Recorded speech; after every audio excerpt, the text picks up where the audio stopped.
So currently we are under my favorite bridge in Rome, Ponte St. Angelo and Castle St. Angelo, which is the end of this bridge here. Now, I've been out shooting here during the blue hour on the other side of this bridge, creating this really unique composition of the bridge leading into the castle at blue hour. It's really beautiful. It's a nice mix with the yellow light on the castle and the beautiful blue light in the sky. And today we have this awesome cloud pattern. Now, it did start to rain now, so we've kind of taken shelter under the bridge here so we can get through this segment. I just have a couple little lessons that I want to talk about with this shot. The first thing I want to talk about here with this shot is the composition. Now, I've picked kind of a medium angle of the bridge. So the bridge fills most of the frame on the right and then leads the eye in to the castle in the background. So it's a good example of using a bridge as a strong subject to lead the eye to the castle as an alternate subject. Now, let me show you a couple different examples. If I move to the left, you can see how the bridge now isn't as impactful on the right side of the frame. So it's kind of a narrow portion. So the bridge and the castle sort of become the center of the frame and the entire subject for the center of the photograph. Here's another example if I move a little bit further to the right. If I move further to the right, now the bridge is being foreshortened even more, so it has an even greater impact on the right side of the screen as it leads into the castle. So the bridge becomes most of the subject of the photograph. Here's one more extreme example if I move almost under the bridge. Now the perspective is so crazy that the bridge basically makes up most of the frame. Now, all of these are really great shots and beautiful compositions in themselves. I decided to pick the one that I like the best, but it doesn't mean any of these wouldn't work. This just comes down to personal preference. Basically, the further away I get from the bridge, the less the bridge is going to have an impact on the frame, and the less it's going to be a leading line into the castle. If I find that sweet spot somewhere in the middle, I can use the bridge as a strong, dominant leading line directly into the castle. Now, I've picked my favorite position, and this is the one we're going to talk about in post-processing, but I have a very famous photo that I shot from the other side of the bridge, so let's take a look at that now. So it's a very similar composition, but it leads the eye from the other side. So it starts on the left of the frame and leads the eye into the other side of the castle. Another thing that you'll notice with this shot is that the lights have these crazy starbursts on it. And this was done intentionally. So the second part of this demonstration that I'm going to show is how to achieve those starbursts on city lights at night. Up until this point, we've been using aperture to drag the shutter only, but aperture can also control the amount of starburst that happens on city lights at night. The higher you go up in aperture, up to f/22, will actually increase the segments of the stars and the crisp detail around those stars and lights. Let's take a look at a few examples. I've shot this scene at a bunch of different apertures so you can see the example of how the stars become more intense as the aperture increases. Let's take a look at the first example shot at f4. Here you can see there is no starburst at all. Now let's take a look at f8. In this f8 example, you can see that we're starting to get little segments of stars on the light. Let's bring it up to f11. On this f11 version, now we're starting to get a discernible look and an actual segmented star pattern. If I go up to f16 in this shot, now it's becoming crystal clear and very sharp and pronounced. The last one I want to show you is a shot at f22. You can see that the starburst is extremely detailed here. So if you want to get the maximum starburst effect, definitely go up to f22. Now, I picked my favorite spot for this shot, which is sort of a medium composition that we're going to work on, and I also picked f8. The reason I picked f8 was because I like the subtle star effect look. The second reason I picked f8 was because I didn't want the shutter speed to take too long. Part of what attracted me to the scene tonight were the details in the clouds. If I would have gone up to f22 for this shot, the shutter speed would have been so long that it would have streaked the clouds. And if it streaked the clouds, I would have lost all that detail. So let me show you an example of what the streaky clouds would look like as opposed to all the detail in the clouds. So in this shot, you can see it's still very beautiful, but it has a completely different feeling. While the other one locked in all of those details in the clouds and made that part of the composition, this shot has streaky clouds. So it's still beautiful, but it's a completely different look. So it's going to be up to you to decide what type of stars you want and how streaky you want the clouds to be. Keep in mind that none of these are the wrong answer. It just comes down to style choice. Let's take a look at my famous shot of this location one more time. Now, I shot the main scene at f8, and I shot an additional exposure at f22, and I took those stars from the f22 exposure and put them into the scene. The reason being is I wanted to retain, once again, that high detail in the clouds, but I still wanted to get those starbursts. So that's always another option too. You can freeze everything in motion in the clouds with your prime aperture, whatever you want, f8, f11, whatever you feel comfortable with the time of the shutter and how everything looks. And you can always shoot an additional exposure for those other elements, like the starburst. You could shoot different exposures at different f-stops and composite your favorite starbursts in. Again, this just takes a little bit of planning and preparation and kind of having a vision and knowing exactly what you're going to want in your final shot. Now, all of these elements that we've talked about, the starburst, long exposure streaky clouds, as opposed to just freezing the clouds in their place and maintaining sharpness, this is not just luck. This is a matter of deciding what you want for your shot and executing it. So this shot is pretty straightforward. There's a perfect blend of beautiful natural light in the sky, nice crisp blues and details in the clouds, and also really beautiful yellows and warm tones in the foreground. So let's take this into post-processing and put it all together.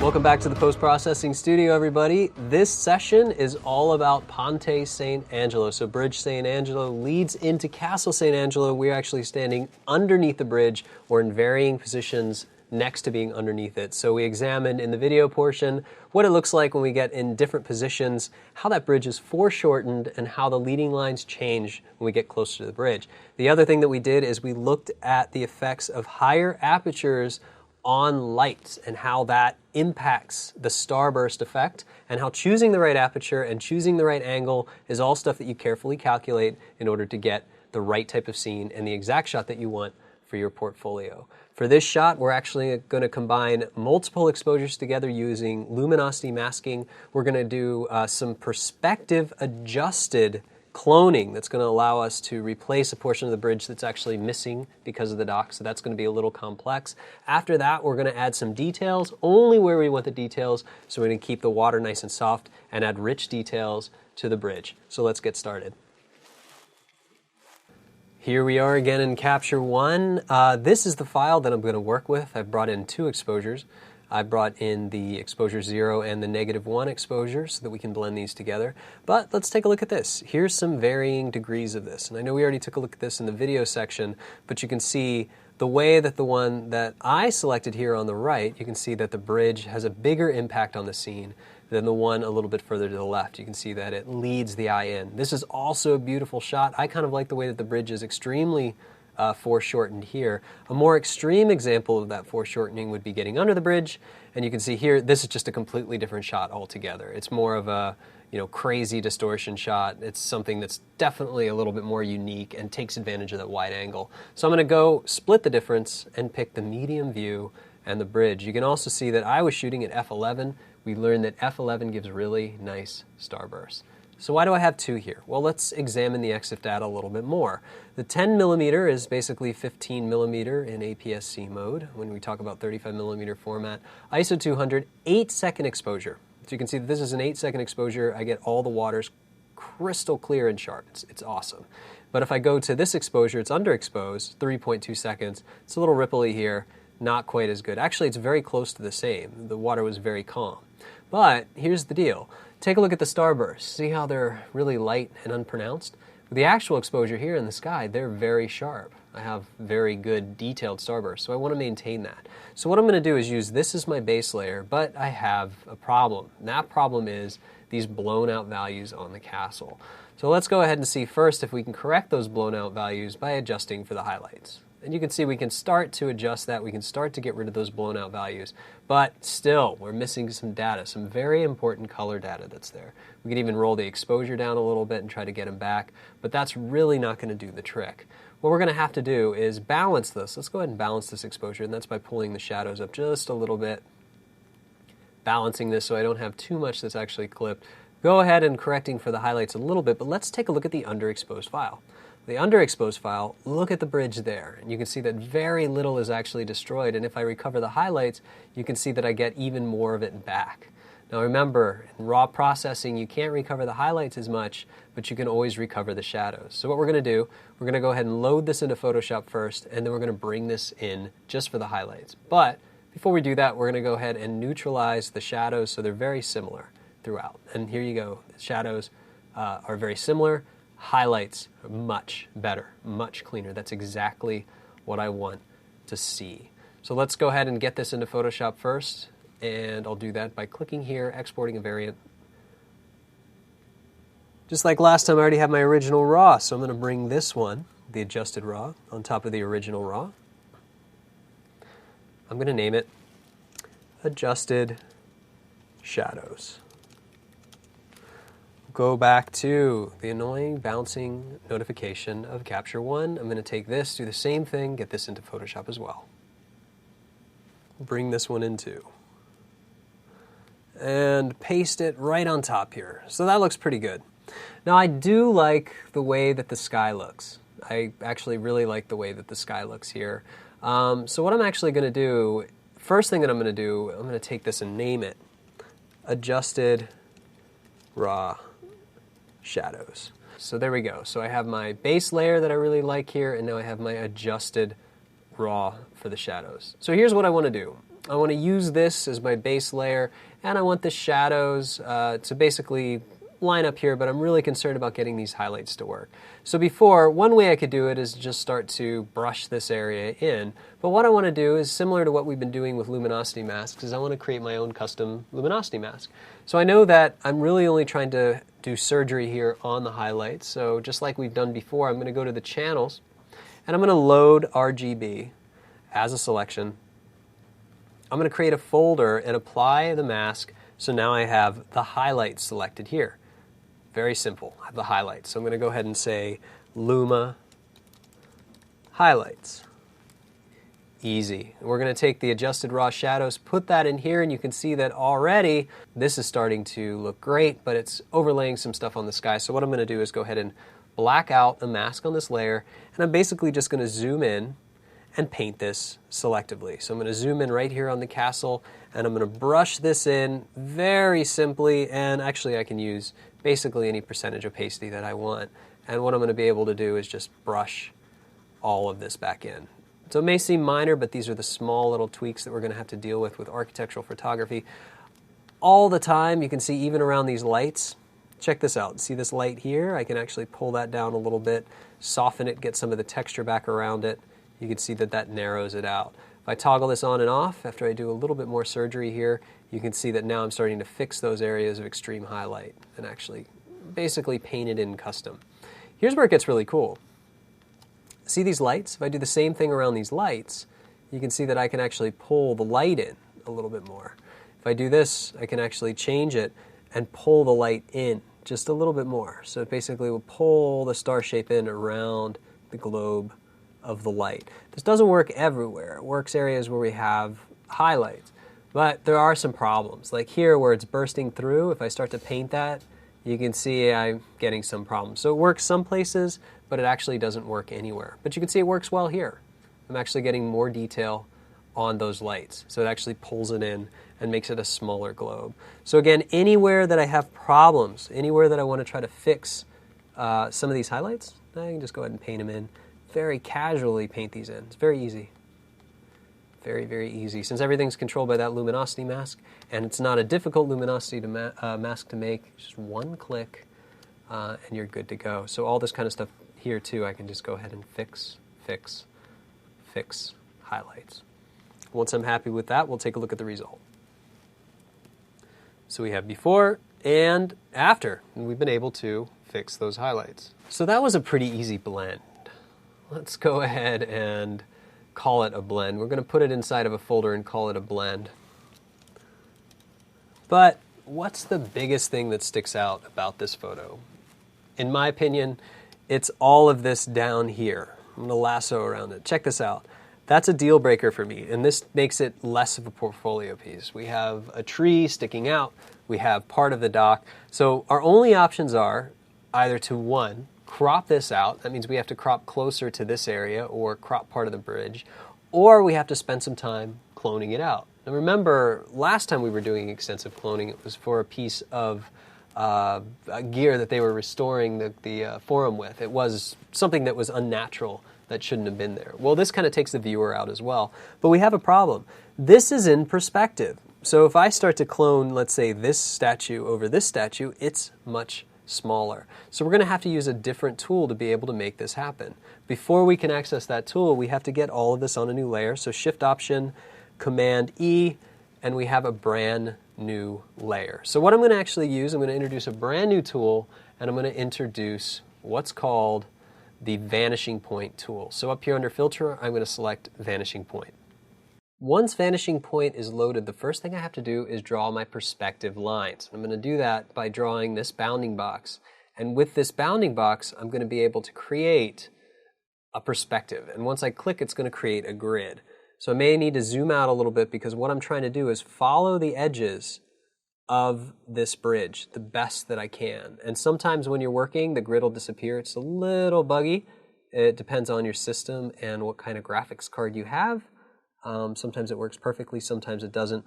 The best thing that you can do, though, is just to line up everything the best you can by following these edges so that you can create accurate perspective. And really, it's going to be important for me to create the most accurate perspective along the bottom here. So I'm really going to do my best to make sure that that's exactly the way I want it. Once this is drawn, I can go ahead and start to use the clone stamp, or I can draw my own selection here. And let's just say that I want to use part of this image. I basically want to recreate this part. So what I want to do is select this part. With that part selected, what I can do is Option drag to create a floating selection. So basically, if I hold Option, I can drag, and now it's going to create a floating selection right on top. And you can see as I start to add this, it's going to create and put that exactly where I need it. So it's going to work really well. And it's basically just going to recreate this portion of the image. And you can see that it almost actually fits perfectly where it's supposed to. And even if I look, now unfortunately I can't change the opacity of this, but it's going to come in handy once I'm able to start cloning in. So let's just go ahead and get this exactly where we want it. That looks pretty good. And honestly, just with this, I'm going to say, okay. This may look a little bit funny at first, and it does look a little bit funny at first, but let's go ahead and full screen here so that I can zoom right in on it. You can see that I have this new layer here, but I have a new ability to be able to paint in these other objects. So what I'm going to do now is black this layer out.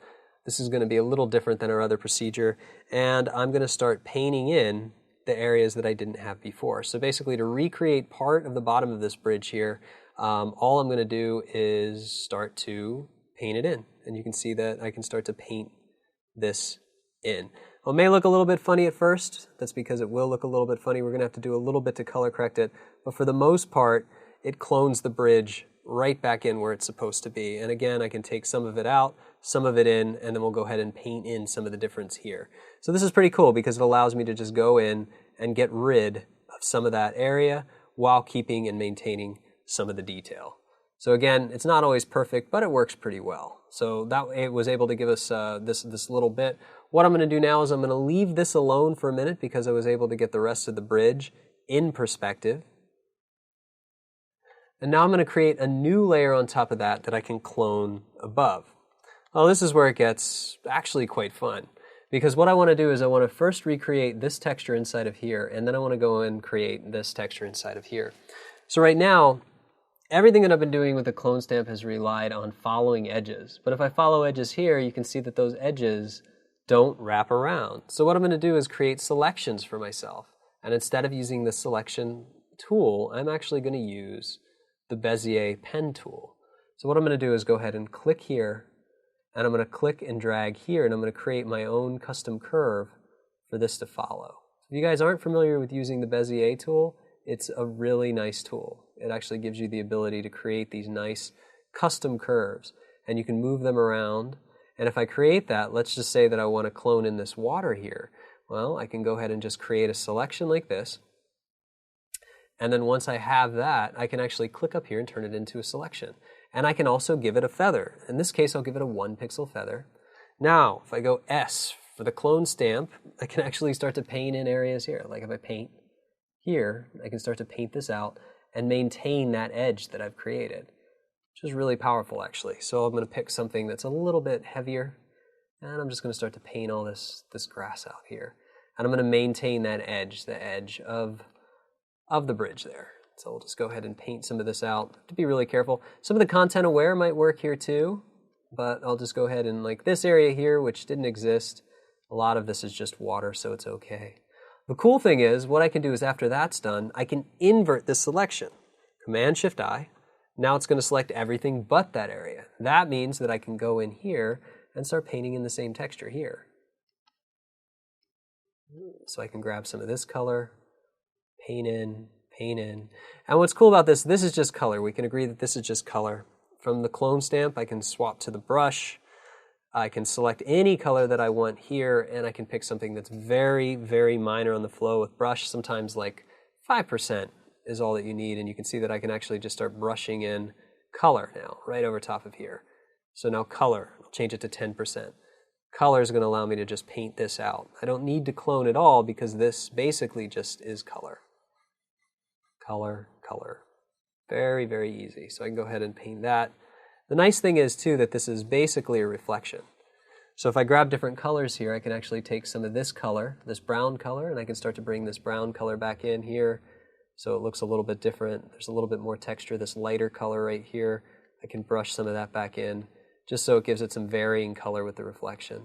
After I do that, I can always click back to the clone stamp and basically just start cleaning all this up. All of this junk, basically, that we have here.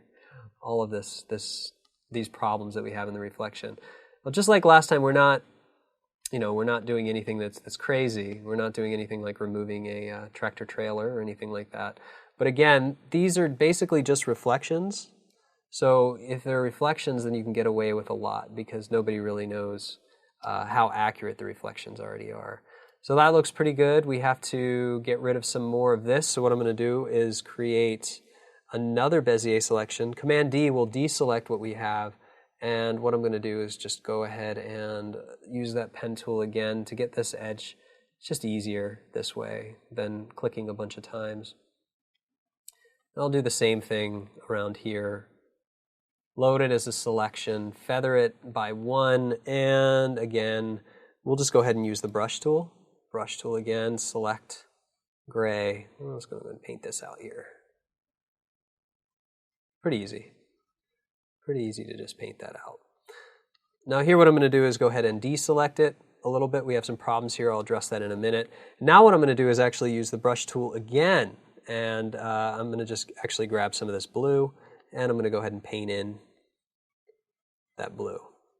Soften up this edge right here. So just paint in some blue for the reflection. And then we end up with basically a reflection that looks pretty good. Next thing I probably want to do is take these layers, but what I'm going to actually do first, all I really needed was that one piece of this layer. So I'm going to grab a marquee selection here, and I do not want the rest of this layer, so I'm going to invert that selection and delete it so I can just focus on this little bit. I don't need that whole layer to be there, just the patch of that layer. So now I'm going to kind of take a look and see where I need to clean some stuff up here. At this point, it's probably easier to merge these things together into one. And I will apply the mask that I had, and now I'll do a little bit more brushing just to even out some of this color here. So even out some of this color here.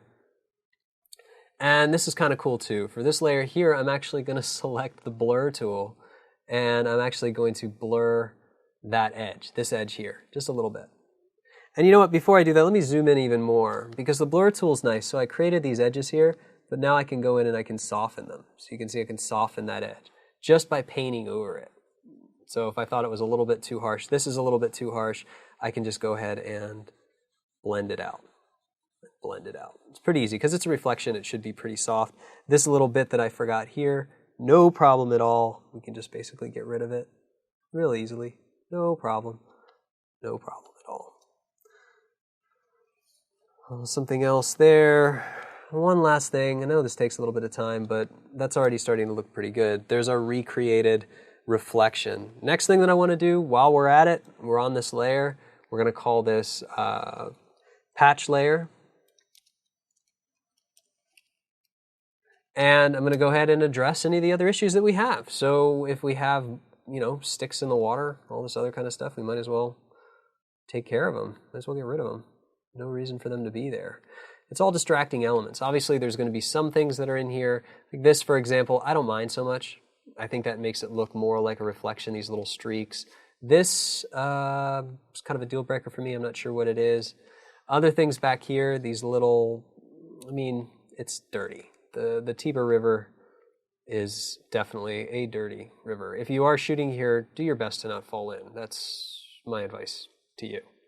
It's horrifying when I see people fishing here because I'm horrified at the fact that they might actually eat the fish. So Rome is very wonderful, but it can also be a little bit dirty too. So we'll get rid of some of this. What's this? I have no idea what this is. It's a fishing line, it's something. Let's go ahead and get rid of it. I just want to go ahead and get rid of all of these things before I move on. It's very easy too, especially in reflections. We can basically just make it up as we go along. Nobody really knows whether or not it's supposed to be there in the reflection, and nobody's really paying attention to it. Here might be a little bit more difficult. We might need to actually follow rock edges, different things like that. Here, more edges. Stuff here in the trees, super easy. All you do is just grab a little bit of the trees here and cover it up. Very simple, very simple. This as well. Grab a line here, see where the brick ends, start anywhere where that line continues, follow it all the way up. Very, very easy. Same thing here, edges, find the edge, bring it all the way down. Not too bad. While we're on it, we might as well get rid of the people too. You can see there are people up here. And sorry people, we're going to get rid of you too. We like to get rid of everybody. It's not that we hate you, it's just that you have no business being between this little fence here. Again, this is really easy because perspective is pretty much the same. You can see at the end there it's not the same. That's okay. I can go ahead and fix it.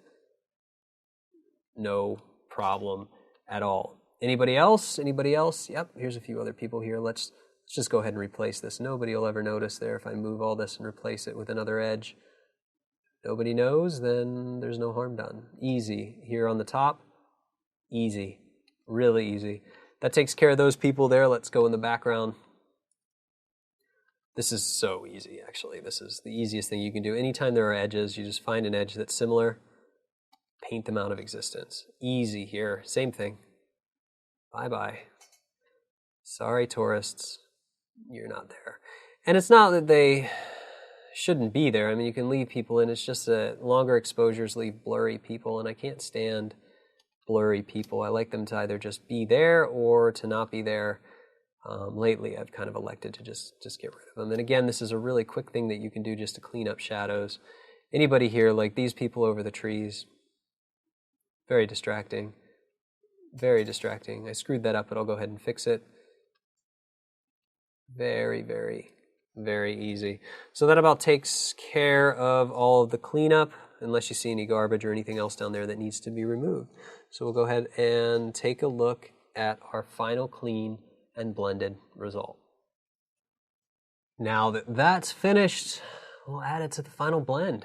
And that looks pretty good. I'm just going to save while I go ahead and move on to the next step. I want to get this into Color Effects Pro. I'm just going to do a few quick things in Color Effects Pro before we talk about selective sharpening. So let's do that hotkey again to duplicate everything. Shift, Option, Command, E. We can go to Filter again, Nik Collection, Color Effects Pro.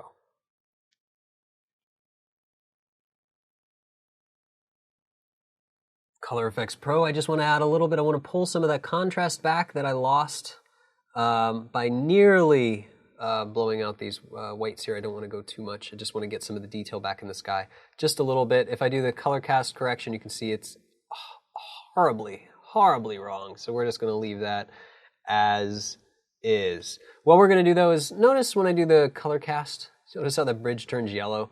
The reason it's doing that is because it's detecting that there is too much magenta in this bridge. We have strong yellow, blue, and we actually have magenta cast in this bridge, which I think is wrong. You can see it heavily here. So what we're actually going to do is add something new called a white neutralizer. And I'm going to first select the area that I want to neutralize, which is what I said, that bridge, the color I want to mitigate. And you can see automatically it pulls all the color out of that, leaves our blues and yellows intact. What does that tell you? There was plenty of magenta in this bridge after all. Well, I don't really want to do that. And there are two options here. There's an adjust whole image and a neutralize white. Neutralize white will make it desaturated. Adjust whole image will flood it with its own complementary color. That's why the other slider in Pro Contrast was turning it green. It was trying to fix it. So what we can do is add a little bit of this, flood it with color, and also neutralize it just a little bit. And now we can go from a before to an after. We can find a happy medium for a neutralize, basically. And while everything's neutralized, we can go ahead and lock it in. So with the bridge, let's go ahead and lock in and just neutralize the color on the bridge. I don't want any fall through. I don't want to neutralize too much, and I want a little bit neutralized here. I'm not trying to pull saturation out so much. I'm just trying to sort of add some variation in the color. And this is a big problem in Rome. It actually drives a lot of people crazy. Lee Morris from F-Stoppers, it drives him crazy.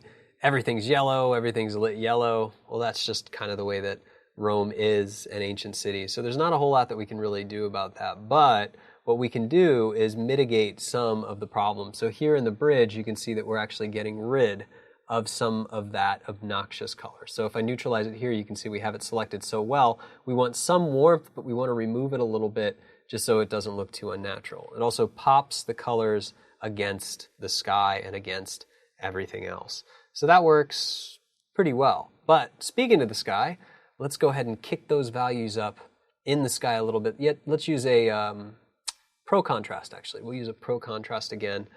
Or actually, sorry, not a Pro Contrast. I wanted to use a Tonal Contrast. So we use a Tonal Contrast. We will not leave it to default because that looks like a 1999 HDR image. We don't want to do that. So we're just going to say midtones, just a little bit, shadows, just a little bit. See how that's actually popping up the reflection as well? I like that. So let's go ahead and add this just to the sky. Just to the sky. Create some of that detail. I'm a big fan of details. Just love details. But I don't want to add them in the bridge, really. I just don't want them on the castle. I don't want too much contrast. I want that to stay pretty much the same. But this is a good example of where you can add detail to reflections where it's not adding sharpness. So again, we have our tonal contrast, popping that sky out a little bit. I may need to tone this down to about 12. I don't want any saturation. And we'll just say, you know what, 12, 12 is fine. All of this is good. Let's apply it.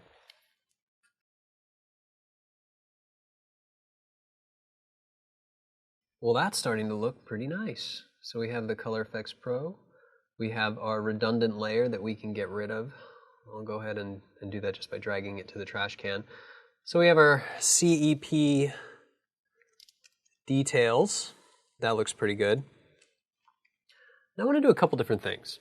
I want to use a high-pass filter. So I've gotten all of these really cool details back. In fact, you know what? I think it's a little bit too much. Sometimes that happens. So let's just go ahead and blend it down with itself just about to 70 or 80%. So I'm just going to blend that back down. Rename it CEP Contrast. Contrast Cocktail. We'll go ahead and save the result here. Okay, good, before and after. The next thing that I want to do is I want to add a high-pass filter, but just to the bridge. So we know the steps for that. So we know that we can do a duplication here. We can go to Filter, Other, High Pass, and since this is an X-T1 16 megapixel, set that radius to 2 and set it to Overlay. Here's the problem. There are a lot of edges. Watch what it does to the sky. Lots of noise, lots of extra noise. Love what it does to this area. Love what it does to the bridge. Especially love what it does around here. You can see that it adds like this chiseled detail. In fact, it's really intense. 2 is very, very intense. But what if I want it in these little pieces here? I don't want it in the sky. I don't want it in the reflection. What can I do? Well, one step is to mask it, but maybe there's a way that we can create a channel selection to fix it for us. So let's go ahead and look at the channels again. Well, look at green, red, and blue is almost selected. Let's duplicate blue. We've done this before. So what I'm going to do is clamp the values. You can see if I wanted to select the bridge right now, the sky would be selected. If I invert it, easier to understand. So what I'm actually just going to do is clamp this a little bit here. Clamp it until all that sky is gone, and then I'm going to clamp it here till I have most of the bridge. Now this is going to be a very harsh mask, but that's okay. This is the worst that I've ever clamped a mask, but I'm going to show you guys how to fix it. After I clamp it, I'm going to go ahead and clean it up. What I mean by clean up, I mean we need to make this area white. Who cares about that tree? Here too, we don't have to worry about the lights, right? The lights aren't important. We're not trying to make those sharp. We're trying to make this thing sharp. That'll probably be okay. Here, same thing. I'm just going to clean this whole thing up just so it makes more sense right now. That's all I'm doing, cleaning this whole thing up. And this becomes our mask. This is where everything lives inside of. So right now it's not exactly what I want. Look at these edges. These basically follow the rough edges. Don't worry about little gray areas here. What I'm going to do is load this as a selection. I'm going to do something that I haven't done before.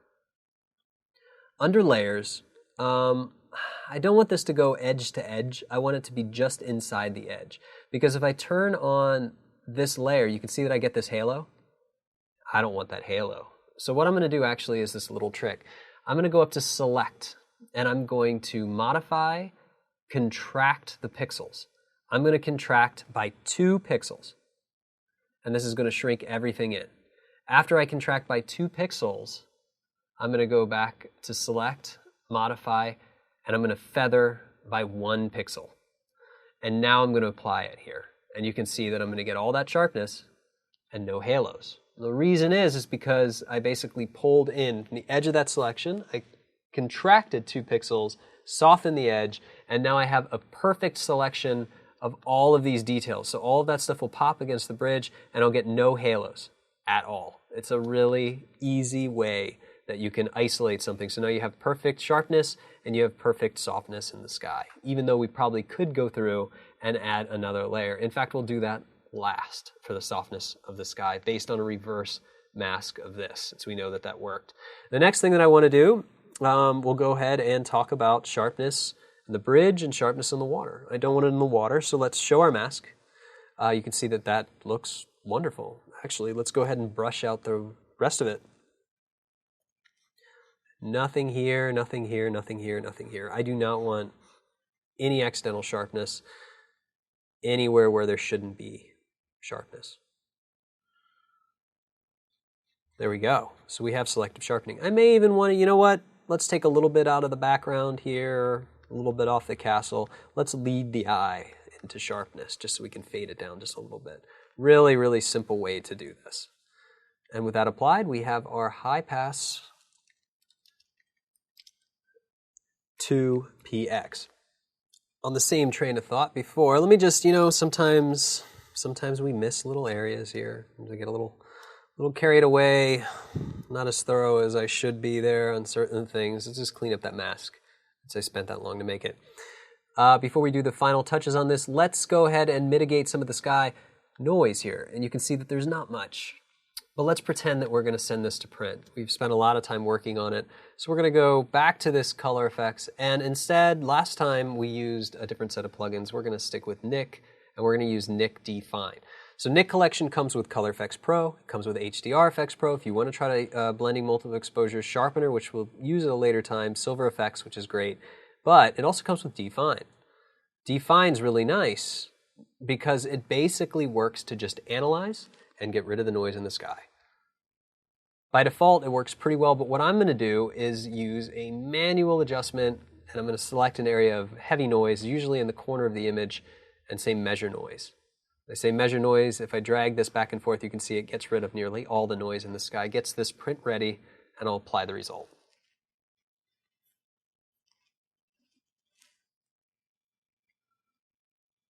Cool. So now we have a soft result. So noise reduction. Go back to the channels. Remember this layer that I created? What would happen if I inverted it? Well, it's essentially a sky selection. So let's go ahead and use that. I'll go ahead and select it.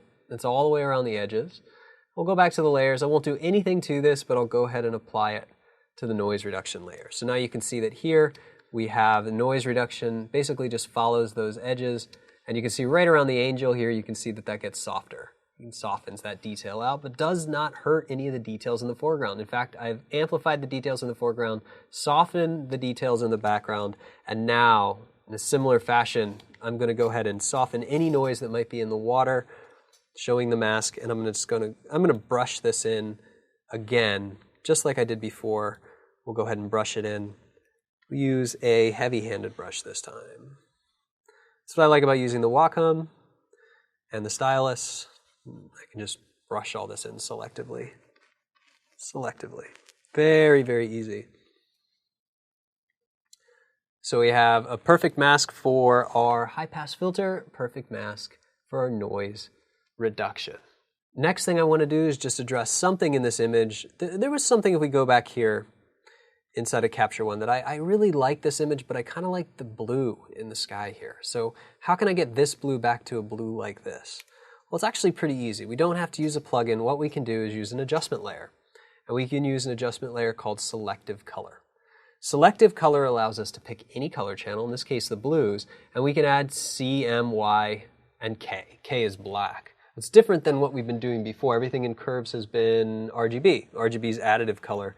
This is subtractive color. It's a little bit different. Rather than getting into it, I can just show you that in the blues, if I start to add black, you can see that I can actually add black in the blue channel. So I can actually just pull the values down a little bit, make that a little bit darker. And I can actually add colors. So cyan would make it a little bit more vibrant. Taking it out would make it a little bit more purple. You can see that I can shift the colors. The magenta, take the magenta out, really all these things. Now I find with my blues that black usually works pretty well. But if I remove a little bit of yellow, you can see it becomes a little bit more saturated. If I add a little bit of yellow, it takes the saturation away. Because again, warm against cool, these complementary colors actually work against each other. So basically what I can do is darken it to the way that I want it and mitigate some of the saturation. And we can look before and after. And I'm just able to pull some of that vibrance of that blue back. Last thing that I'm going to go is just to unify here with either brightness and contrast or my own custom curves. I like to do my brightness and contrast with curves.